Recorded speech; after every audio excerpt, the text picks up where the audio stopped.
Those three letters, Kurt Weber.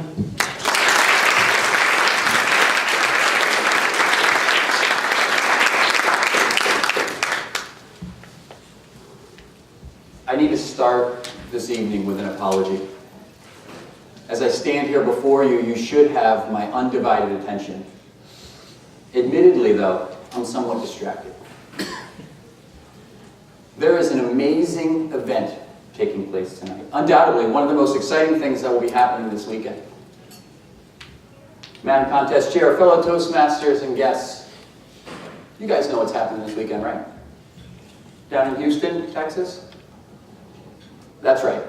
The New York Knicks are playing the Houston Rockets.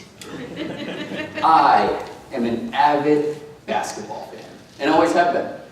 Ever since I was a little kid, I'd sneak out of the house any chance I got to go shoot hoops. I'm absolutely terrible, but it didn't stop me.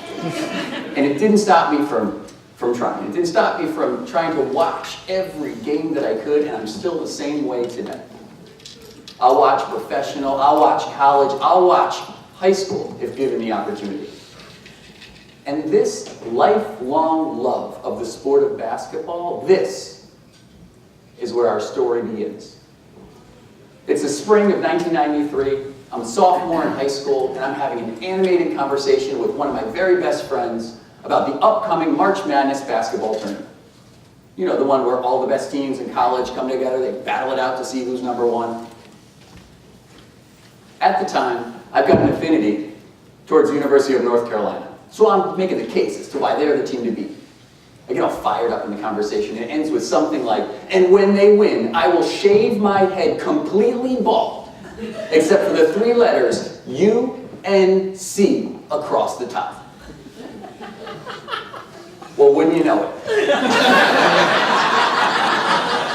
The final game comes down to Michigan against none other than the University of North Carolina. So in the event, I've got to make good on my promise. My buddy and I, we decide, we'll make an event of it. I'll stay the night at his house, we'll watch the game together, it's going to be great. And it was. It was an amazing game. A classic, an epic battle, back and forth and back, all the way to the final buzzer. And in the end, the University of North Carolina pulls it out. So there we are. The tournament's over. University of North Carolina is national champions. And the only things that remain are those three letters that are now on the top of my newly shaven head. UNC. Those three letters that would keep my name off of a police report less than 24 hours later. Those three letters that would prove to be both a blessing and a curse. The next day was a warm one. Unseasonably warm. And when I got home from school, my neighbor and I, we got together and we decided we were going to do a little community service. We're going to get out there and give back. We're going to help people cool off using water balloons. He's 16, I'm not, so by default, he's the driver, I'm the sniper. I remember we made a right-hand turn onto Southern Boulevard, and just up ahead I see a gentleman jogging. So quickly I rolled down the window, leaned outside, and with a flick of a wrist, deliver a surprise splash right to the middle of his back. Now, I didn't know who this gentleman was. I certainly couldn't have known his occupation. But the lieutenant of the Danbury Police Department, even though he is now standing soaking wet, did not let that inhibit his ability to remember our 6 characters on our license plate as we drove off laughing, and he made a turn towards the police station. I can't even imagine how surprised he must have been, jogging along when seemingly out of nowhere, splash, right to the back of his t-shirt. But I can tell you this, he was nowhere near as surprised as I was when my neighbor hung up that phone, turned to me, told me who I had hit, and that he'd now be giving me a ride down to the police station. So for the second time that afternoon, I'm in the passenger seat of this car, and I can guarantee you it's no way as exciting as it was the first time. Here I am in the police station. My t-shirt on, baseball cap, sitting with a desk between me and the officer that I had just hit. Only now, he's in a dry, pressed Navy uniform, and I am scared. Scared to be there, scared to be across from him, and terrified as we await the arrival of my father. Now, my father's not the most outspoken man. In fact, if he came in those back doors and you had the good fortune of meeting him, you'd think he was rather quiet. But there is a reason.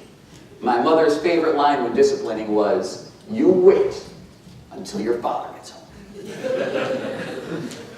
When my father arrived, that door seemed to open in slow motion as he walked in.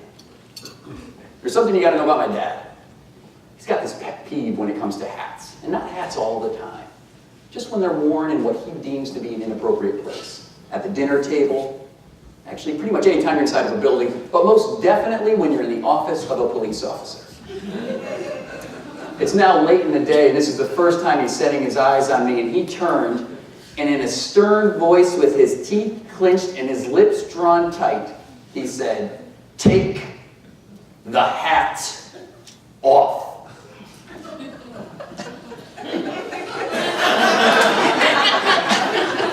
As I sat there in my seat, my shoulders fell forward, my head dropped, and the air seemed to leave me like a deflated basketball. As I slowly took off that hat. Then I heard that same stern voice. "Put the hat."